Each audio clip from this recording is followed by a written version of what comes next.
ठीक है, अब आम लोगों तक, गांव कस्बों तक कितनी जानकारी पहुंची है, नहीं पहुंची? अब जैसे एक आम आदमी गया है एक राशन की दुकान पे, या बाकी जो चीजें होती है, टूथपेस्ट, तेल लेना है, अब उसमें ये नया दाम लगा है, नहीं लगा है, ये सब कैसे किसी आम आदमी को पता ये चलेगा? बड़ा इंटरेस्टिंग सा सवाल है, क्योंकि इस पे जो है बहुत लोगों को पता नहीं है। क्योंकि गांव क्या, हम आप जाएंगे शॉप में तो हो सकता है शॉपकीपर आपको जो घुमा दे। मेरे पास एक फ़ोन आया, वो तो कह रहा था कि हमें कार का डीलर बता रहा है कि दिवाली के बाद कार आपकी महंगी हो जाएगी, तो अभी कार खरीद लीजिए।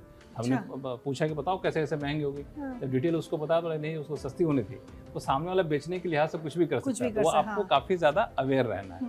तो सामान के दाम कम हुए कि नहीं कम हुए, उसमें सबसे बड़ी दिक्कत अभी जो एक्सक्यूज देते हैं लोग कि ये जो सामान हमने लाया तो पहले का आया हुआ है, पहले का आया हुआ है, तो अब कैसे कम पहले कर के दें? बिल पर है ये। तो सरकार ने जो सख्ती करी, तो कंपनियों ने क्या किया कि सारे रिटेलर को एक लिस्ट सौंपी है कि आपके पास जो जो सामान है, इन सारे सामान के दाम MRP पहले ये था, अब GST घटने के बाद इतना हो जाएगा।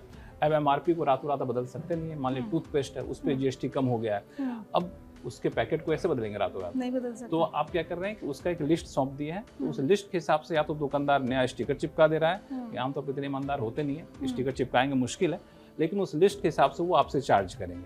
अगर तो हमको अवेयर रहना है इसके लिए। आपको अवेयर रहना। अगर आपको लगता है कि इस मोबाइल फ़ोन पे, इस टूथब्रश पे, इस कपड़े पे GST कम हुआ है, तो हमें जाके देखना होगा कि हमें MRP से कम दे रहे हैं कि नहीं दे रहे हैं।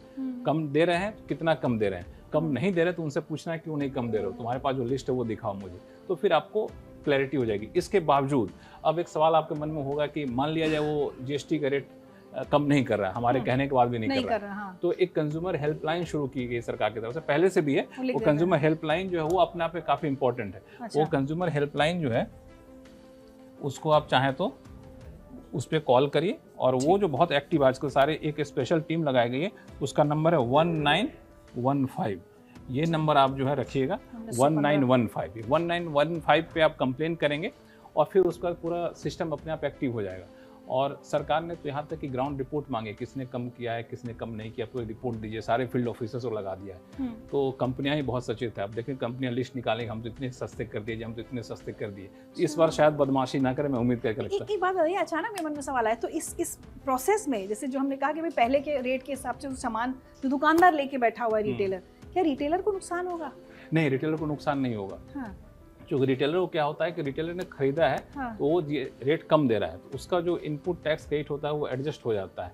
रिटेलर बाकी जो बाद में पैसा दिया होगा, क्योंकि आमतौर पर होता है कि रिटेलर क्या करते हैं कि आपसे सामान ले लिए, जब सामान बिकता है तब उसको वापस पेमेंट करता है। तो GST रेट घटा हुआ जो है उसके हिसाब से पेमेंट करेगा। तो नुकसान किसको होगा इसमें? पूरे नुकसान किसी को नहीं होगा।